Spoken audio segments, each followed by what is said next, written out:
Dans l'univers impitoyable du MMA, les règles sont faites pour être respectées, mais certains combattants malheureusement ont franchi la ligne. Certains ont été bannis de l'UFC, des athlètes qui, à force de comportements antisportifs, de violations des règles ou de scandales en coulisses, ont vu leur carrière prendre un tournant brutal. Mais qu'est-ce qui pousse un combattant à se faire expulser d'une organisation aussi prestigieuse que l'UFC ? Je vous souhaite la bienvenue sur Fight City Stories pour découvrir les moments où des superstars de l'octogone ont tout risqué et pourquoi l'UFC n'a pas hésité à leur dire au revoir pour toujours. Est-ce que vous êtes prêts à être choqués en apprenant quel combattant a déjà menacé sa femme avec une arme à feu ? Vous voulez en savoir plus sur le coéquipier de Khabib Nurmagomedov qui s'est dopé ? Est-ce que vous êtes curieux d'en apprendre davantage sur le jour où un arbitre a déjà été pris à partie dans la cage ? Préparez-vous à découvrir les combattants bannis de l'UFC. Thiago Silva, rien à voir avec l'ancien joueur du PSG bien sûr, aurait pu marquer l'histoire de l'UFC comme un des combattants les plus redoutables de sa génération. Connu pour son style explosif et sa puissance dévastatrice, le Brésilien était une menace pour n'importe quel adversaire dans l'octogone. Mais au-delà de ses performances sportives, c'est un scandale en dehors de la cage qui a mis un terme brutal à sa carrière dans l'organisation de Dana White.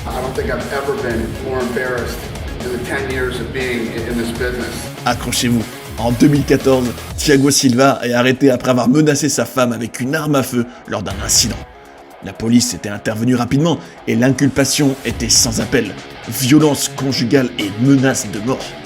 La nouvelle fait l'effet d'une bombe dans le monde du MMA et l'UFC, qui cherche toujours à maintenir une image respectable, réagit tout de suite. Dana White tranche sans la moindre hésitation en déclarant qu'il ne remettra plus jamais les pieds ici. Une déclaration forte qui témoigne de la tolérance zéro de l'entreprise envers ce type de comportement. Même si plus tard, les charges contre Silva ont été abandonnées, l'UFC restera inflexible. Aucun retour en arrière ne sera possible, il est définitivement banni. Cette décision envoie un message clair à tous les combattants. Peu importe votre talent ou votre popularité, des actes aussi graves ne seront jamais tolérés. C'est un bannissement qui illustre aussi un tournant dans l'UFC qui cherche à se détacher des polémiques et à renforcer son image de sport professionnel et discipliné. En prenant une mesure aussi radicale, l'organisation montre qu'elle ne veut pas être associée à des histoires de violence en dehors de la cage. Surtout à une époque où la popularité du MMA ne cesse de croître. En tout cas, de nos jours, Thiago Silva continue de combattre mais dans d'autres organisations, mais l'ombre de cette affaire plane toujours sur sa carrière.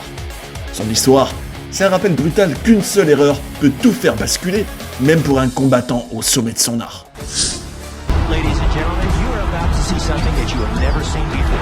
Jason High, un nom qui aurait pu marquer l'histoire de l'UFC, mais qui a fini par être associé à l'un des bannissements les plus rapides et les plus fermes de l'organisation. Alors ce Jason, qui était un combattant dans les poids welter et léger, avait déjà connu une première expérience plutôt mitigée à l'UFC en 2010, soldée par une défaite et une libération immédiate de son contrat. Mais déterminé à prouver sa valeur, High avait su rebondir en enchaînant les victoires dans d'autres promotions, notamment Strikeforce, ce qui lui avait permis de décrocher une seconde chance à l'UFC en 2013. Tout semblait bien parti pour lui, jusqu'à un combat contre Rafael Dos Anjos en 2014. Alors qu'il était plutôt confiant avant l'affrontement, Jason avait clairement annoncé qu'il méritait une place dans le top 10 en cas de victoire. Mais la réalité du combat a été bien différente. Face à un Dos Anjos en pleine ascension, High a été dépassé et s'est retrouvé en grande difficulté. L'arbitre, qui estimait qu'il ne pouvait plus vraiment se défendre, a décidé d'arrêter le combat. Un arrêt qui avait été jugé prématuré par Jason High, qui, sur le coup de la frustration et de la déception bien sûr, a commis l'irréparable. Dans un geste impulsif, il a poussé l'arbitre. Ce simple geste a scellé son destin. Dana White, fidèle à sa politique de tolérance zéro concernant les agressions envers les officiels, a tout de suite pris une décision radicale. Jason High n'a pas seulement été viré de l'UFC, il a été banni à vie. Une sanction certes brutale, mais qui montre la volonté de l'UFC de maintenir un cadre strict et professionnel dans ces événements. Depuis, Jason High a poursuivi sa carrière dans d'autres organisations, mais l'ombre de cette histoire plane sur son parcours. Un simple moment d'égarement, une réaction incontrôlée, et c'est toute une carrière à l'UFC qui s'est envolée en une seule seconde. C'est une leçon pour tous les autres combattants. Dans l'octogone, chaque geste compte, et le respect des règles est primordial. Ruslan Magomedov aurait pu devenir un grand nom de la division poids lourd de l'UFC. comme son nom pourrait le laisser penser, c'était un ancien coéquipier de Khabib Nurmagomedov et faisait partie de cette génération de combattants russes réputés pour leur discipline et leur domination dans l'octogone. Avec un style puissant et une série de victoires convaincantes, il semblait promis à une belle carrière, mais en 2019, tout s'est écroulé. Il est devenu le premier athlète de l'UFC à être banni à vie pour violation répétée des règles antidopage. Tout avait commencé en 2016 lorsqu'il avait été contrôlé positif à une substance interdite, ce qui lui avait déjà valu une première suspension. Mais là, au lieu de faire profil bas et de revenir propre, on va dire, Magomedov a récidivé. En 2018, un nouveau contrôle a révélé la présence de substances prohibées dans son organisme. Mais c'est pas tout. Il a ensuite refusé de coopérer avec l'USADA, qui est l'agence américaine antidopage qui gère toutes ces histoires pour l'UFC, ce qui a encore aggravé son cas. À l'UFC, un refus de test est considéré aussi grave qu'un contrôle positif, voire pire, car il suggère une tentative de dissimulation. Dana White et l'UFC, qui cherchent bien évidemment à éradiquer le dopage du sport, ont alors pris une décision très simple: bannir Magomedov pour toujours. Une sanction très rare, qui envoie un message clair à tous les combattants, y compris ceux issus des équipes les plus prestigieuses, dont celle de Khabib Nurmagomedov. Ce bannissement a mis un terme définitif à sa carrière sous la bannière de l'UFC, mais pour autant, il n'a pas signifié la fin de son parcours en MMA. Après son exclusion, il a poursuivi sa carrière dans d'autres promotions.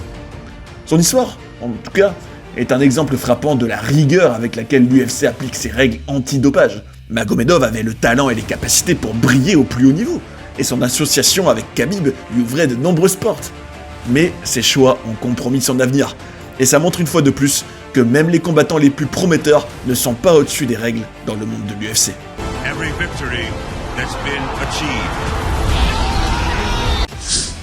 En mai 2010, lors de l'UFC 113 à Montréal, Paul Daley entrait dans l'octogone pour affronter Josh Koscheck dans un combat très important, avec une opportunité pour une place de prétendant au titre des poids moyens à la clé.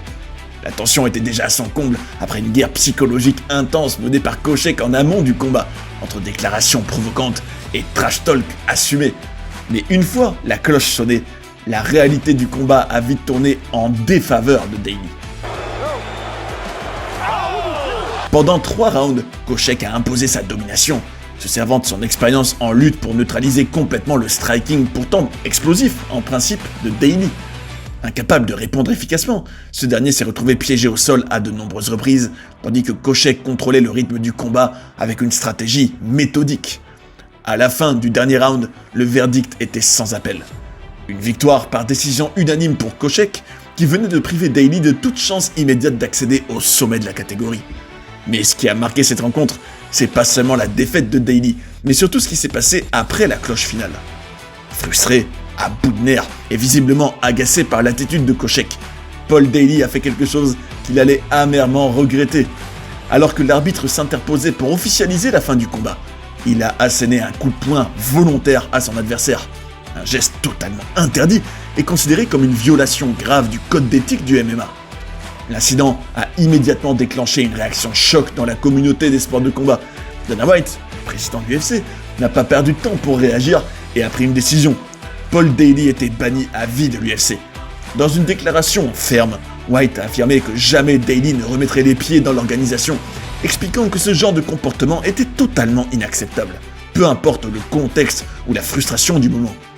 Cette exclusion brutale a marqué un tournant dans la carrière de Paul Daley, qui a dû poursuivre son parcours en dehors de l'UFC, combattant dans d'autres organisations comme Bellator ou Strikeforce. Mais cet événement reste une leçon incontournable dans l'histoire du MMA. Peu importe votre talent, peu importe votre statut, une seule erreur peut vous coûter votre carrière au plus haut niveau. Matt Riddle, un combattant qui a aussi touché au catch, a payé cher une série de tests de dopage ratés, qui lui ont coûté sa place au sein de l'UFC. C'est simple, Dana White, le président, a été catégorique par rapport à lui. Riddle n'y remettra jamais les pieds. Dans une interview où il tentait d'expliquer ses actions, Riddle avait affirmé que la consommation de marijuana l'aidait à ne pas battre ses enfants. Déclaration quand même choquante, hein. Quelques semaines plus tard, il était à nouveau testé positif à la marijuana, ce qui a suscité la colère de Dana White. Ce dernier a été particulièrement virulent en expliquant pourquoi Riddle avait été exclu. Il avait dit que tout le monde va trouver une excuse pour expliquer pourquoi ils ont été virés. Matt Riddle a donné une interview avant ce combat où il a dit « Je fume de l'herbe pour ne pas battre mes enfants », puis il teste positif. C'est un idiot. Et c'est Dana White qui l'a dit. C'est pour ça qu'il n'est plus là. Il a été viré parce que c'est un idiot. Et je vais lui faciliter la tâche. On lui demandera même pas de revenir. Cette déclaration, sans, on va dire, ambiguïté aucune, montre bien la frustration de Dana White face à l'attitude de Riddle et à ses choix personnels. Alors bien que Riddle ait eu des compétences indéniables en tant que combattant, son attitude en dehors de l'octogone, ainsi que son manquement aux règles de l'UFC, ont été des facteurs déterminants dans son éviction. Ce licenciement, en tout cas, avait marqué la fin d'une carrière à l'UFC qui était pourtant prometteuse, et aussi un tournant dans la vie de Riddle, qui se tournera ensuite vers la WWE, où il a trouvé une nouvelle voie dans le catch. Rousimar Palhares, reconnu pour sa maîtrise des soumissions, a vu sa carrière à l'UFC marquée par des incidents controversés qui ont fini par conduire à son expulsion de l'organisation. On est en octobre 2013, lors d'un combat contre Mike Pierce à l'UFC Fight Night 29, quand Palhares a remporté la victoire en appliquant une clé de talon au bout de 31 secondes. Cependant, après que l'arbitre soit intervenu, Palhares a maintenu la soumission malgré les tapotements répétés de Pierce, ce qui a été perçu comme un comportement antisportif. Le président de l'UFC, Dana White, a annoncé son expulsion immédiate de l'organisation. Et figurez-vous que cette expulsion n'était pas la première sanction disciplinaire pour Palhares. En 2010, après un combat contre Thomas Droual, il avait été suspendu pour 90 jours pour avoir maintenu une clé de talon après que l'arbitre ait demandé l'arrêt du combat. Donc on peut dire qu'il n'a pas vraiment appris de ses erreurs.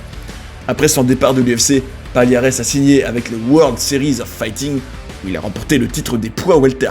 Cependant, en août 2015, lors d'un combat contre Jake Shields, il a de nouveau été critiqué pour avoir maintenu une soumission après l'intervention de l'arbitre, et donc pour des actions antisportives, notamment des coups de poing à l'arrière de la tête. En conséquence, cette promotion avait suspendu Palhares et lui avait retiré son titre. Ces incidents ont mis en lumière les comportements problématiques et réguliers de Palhares, notamment son manque de respect pour les décisions des arbitres et son insistance à maintenir des soumissions après l'arrêt du combat, mettant en danger la sécurité de ses adversaires. En fait, les actions de Rousimar Palhares, caractérisées par des comportements antisportifs répétés et un manque de respect envers les arbitres et ses adversaires, ont conduit à son bannissement de l'UFC et à des suspensions dans d'autres organisations, ternissant ainsi sa réputation dans le monde du MMA. Et c'est ainsi que se termine cette vidéo sur les combattants bannis de l'UFC. Comme vous l'avez vu, ce ne sont pas simplement des athlètes qui ont perdu dans l'octogone, mais carrément des individus dont les actions ne pouvaient pas être tolérées par l'organisation, que ce soit à cause de comportements antisportifs, de violations de règles de sécurité ou de conflits avec les autorités de l'UFC. Ces bannissements rappellent que même dans un monde aussi fou que celui du MMA, il y a des principes qui doivent être respectés. Ces histoires sont un avertissement pour tous ceux qui aspirent à atteindre le sommet. L'UFC ne fermera jamais les yeux sur les infractions et l'intégrité, aussi bien à l'intérieur qu'à l'extérieur de la cage. Et ça, c'est quand même tout à l'honneur de l'organisation, et c'est pour ça que certains combattants, malgré leur talent, ne peuvent jamais revenir, car l'UFC ne tolère pas les excès qui menacent la sécurité et l'éthique du sport. Et tout ça me fait vous poser une question, à laquelle je vous invite à répondre en commentaire. Selon vous, l'UFC doit-elle parfois changer d'avis et donner une deuxième chance à certains combattants qui ont été bannis ? Venez en débattre, ce sera un plaisir de partager notre passion ensemble. Et si vous avez envie de découvrir des scandales et des controverses autour de l'univers du combat et de ses plus grandes stars, cette playlist devrait beaucoup vous intéresser. J'espère que vous avez passé un bon moment et je vous invite à rester sur Fight City Stories pour en voir d'autres. A tout de suite.